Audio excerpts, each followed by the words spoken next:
Estamos de vuelta para continuar con Diálogo. Nuestra primera invitada, la doctora Silvia Salgado, parlamentaria andina, dirigente del Partido Socialista Frente Amplio. Doctora, ¿cuál es el texto de la propuesta que presenta el Partido Socialista para la reelección indefinida? Bueno, debo decir, ¿no?, de manera pública, de que el partido ha llegado a concretar en una propuesta entregada a la presidenta de la Asamblea Nacional, en la que básicamente se plantea la enmienda del artículo 114 y 144 de la Constitución. Conocemos también de que existiría otra propuesta, pero obviamente nosotros en un compromiso de unidad y de enfrentar la continuidad de este proyecto político que está viviendo el país, con el movimiento, precisamente con el movimiento Alianza País, vamos a unificar esta propuesta, que en lo fundamental coincide en modificar el artículo 114 y 144. Justamente son los que establecen que la reelección sea por una sola vez y que la enmienda concluye en proponer que podrán reelegirse en forma consecutiva para el mismo cargo. Es decir, tanto en el artículo 114 como en el 144 se establece que las autoridades de elección popular podrán ser reelectos de forma consecutiva. Es decir, de manera general, no habla de manera específica sobre el presidente de la República, sino a nivel de autoridades electas. Esto no implica, solamente para concluir, no implica que sean los artículos únicos de esta posible enmienda. Aparecer más. Pueden también incluirse. Entiendo que tendremos todo un proceso de debate en primera instancia y luego de un año, tiempo político importantísimo para inclusive debatir con la ciudadanía. No reducir esto a un tema de 100 asambleístas que pueden ser o determinarse como mayoría, ¿no?, sino más bien ampliar el debate y la discusión. Y en esos tiempos políticos pueden pasar muchas cosas, mi estimada Nancy.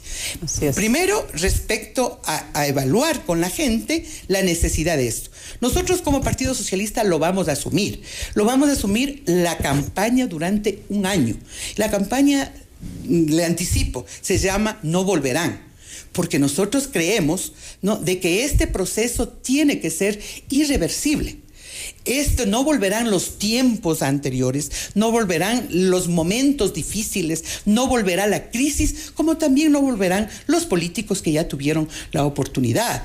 Estamos en la necesidad de que este proceso nos lleve a un gran pacto social de corresponsabilidad, no únicamente del partido de gobierno, sino también de otra instancia que nosotros le estamos proponiendo y que entendemos la próxima semana inclusive será ya de manera pública una realidad, cuando vamos a conformar una instancia de unidad de las fuerzas políticas de izquierda que apoyan este proceso, pero también de sectores ciudadanos y de organizaciones sociales, no para decir apoyamos la reelección sino para comprometernos, para decir esta responsabilidad lo asumimos en las tareas pendientes que tiene este proceso llamado de revolución ciudadana. Agradecemos esa verdadera primicia que nos acaba de participar la doctora Silvia Salgado. Con el eslogan No Volverán, va entonces a respaldarse la campaña de difusión de la enmienda constitucional para permitir la reelección indefinida para todas las autoridades de elección popular. Le iba a consultar y ahora lo hago, doctora. En un primer momento se habló tan solo de la posibilidad de reelección del presidente de la República. ¿Qué motivaciones hubo, por lo menos en el Partido Socialista, para que esta posibilidad se amplíe para las otras unidades, como son los gobiernos seccionales, por ejemplo? Ratifico, de defender lo que dice la propia Constitución, del derecho a elegir y ser elegido. Y ese derecho no puede restringirse para una autoridad en particular. El derecho es para todos los ciudadanos. Por lo tanto, ese derecho de participación política así lo tiene que ser asumido. Y obviamente esto tiene un riesgo. Yo vengo de un evento que a nivel del Caribe, por ejemplo, daba cuenta de un análisis profundo de la responsabilidad que tiene la izquierda cuando asume esta forma de lucha, o sea, la lucha electoral, como uno de sus principales retos, ¿no? Por la vía electoral, asumir el gobierno, construir el poder popular. Eso tiene un riesgo de que en 4 años tiene que hacer bien las cosas, tiene que sintonizarse con la ciudadanía, tiene que ganarse la confianza, tiene que cumplir con lo ofrecido y tiene que generar participación. Solo eso permite una reelección. Cuando eso no existe, no habrá ni el caso de una enmienda, ni de la habilitación. Yo creo entonces, o sea, que esto tiene su fundamento en la certeza de que las cosas se ha hecho bien, de la certeza de que falta por hacer y el compromiso de todo el país y de los sectores políticos que creemos en este proceso transformador, no solamente de Ecuador, sino de América Latina, para que con la continuidad de un proceso electoral pudiera garantizarse, sin aseverar ni garantizar de que esto es con dedicatoria para el presidente de la República, porque aún inclusive esa posibilidad no estaría definida, sino el camino, y en los tiempos políticos podría ser esa una posibilidad, como podría quedar simplemente habilitado y proponerse otros ciudadanos que con los mismos derechos de elegir y ser elegidos puedan tener también la capacidad de mostrarse al pueblo, a la ciudadanía, en las urnas, decidir si tiene o no la confianza. El que ha hecho bien la tarea tendrá respaldo, el que no se irá a su casa. 2 veces me ha dicho usted en esta intervención, doctora, no solamente fortalecer el trabajo que se ha cumplido en el Ecuador, sino en la región. Y es que hay elementos que alcanzan a la región en materia de reelección, doctora. Bueno, lo que sí puedo aseverar, y es público, de que en América Latina y especialmente en Sudamérica hay un viento, hay una corriente de cambio, ¿no? Que es azuzada, que es liderada por la ciudadanía, por las organizaciones sociales y por la izquierda política de América Latina, ¿no? Y prueba de ello tenemos gobiernos democráticos, progresistas, con importantes coincidencias, ¿no? A nivel de Sudamérica, a nivel del Caribe y por qué no decirlo en su conjunto a nivel de Latinoamérica. ¿De qué países estamos hablando, por ejemplo, doctora? Mire, por ejemplo, de Nicaragua, por ejemplo, de El Salvador, por ejemplo, de Venezuela, por ejemplo, de Chile con Bachelet, de Bolivia, en el caso ecuatoriano, en el caso de Uruguay, entre otros, ¿no? Esto lo que hace y lo que ha permitido es importantes avances y también, o sea, importantes cuestionamientos de una normatividad regional que ha venido durante décadas sometiendo a nuestros pueblos a ciertas reglas, diría yo, de fuera de los intereses y de esa identidad y de esa soberanía que tienen nuestros pueblos. Lo que motivaría... Y en ese sentido, o sea, ha habido esta posibilidad de coincidencias, de identidades en estos procesos. Esta misma razón ha despertado acciones concertadas de aquellos sectores que se sienten perjudicados, de aquellos sectores que tuvieron siempre el poder, de que negociaron a nombre de nuestros países y de los ciudadanos latinoamericanos con las potencias extranjeras. Y en ese sentido hay riesgos también que han sido advertidos. Y por lo tanto, ¿no es cierto?, es hora de asumirlos como una tarea regional. Los movimientos de izquierda tienen esa responsabilidad y eso ha sido uno de los compromisos que inclusive me adelanto en anticiparlo. El 29 y 30 de septiembre será un gran encuentro de estos partidos de izquierda que están en los gobiernos para hacer una evaluación, para asumir también responsabilidades regionales y para extender esa solidaridad frente a matrices mediáticas que a nivel regional actúan, inciden en la intención de frenar y de obstaculizar esta corriente de cambio que vive Ecuador y que vive también América Latina. ¿Motivaría esto entonces para que también se actualicen muchos organismos regionales, doctora, aún al precio que le podría pasar al Parlamento andino, de desaparecer el Parlamento andino para dar paso al Parlamento de UNASUR o un Parlamento sudamericano. Todo vale con la finalidad de conseguir el objetivo de la unidad mediante esa lectura que usted nos ha dado de la situación regional. El Parlamento andino, o el sistema andino, diría yo, es un organismo importante que cumplió una tarea histórica en los procesos de integración. Pero estamos en otro momento. Estamos en el momento de ampliar esa integración. Ojalá, imagínense lo que sería tener un Parlamento andino con 4 países frente a tener un Parlamento sudamericano que nos represente a 12 países. O un Parlamento latinoamericano en donde tengamos la capacidad justamente de ir articulando esa fuerza renovadora, esa potencialidad que tiene en la geografía y en la geopolítica a nivel del mundo, el estar los países unidos, el plantearnos tareas comunes, el enfrentar los problemas que también son comunes. Yo creo entonces que el Parlamento andino, más que sentir el dolor de que pueda desaparecer, yo pienso que es hora de transformarse.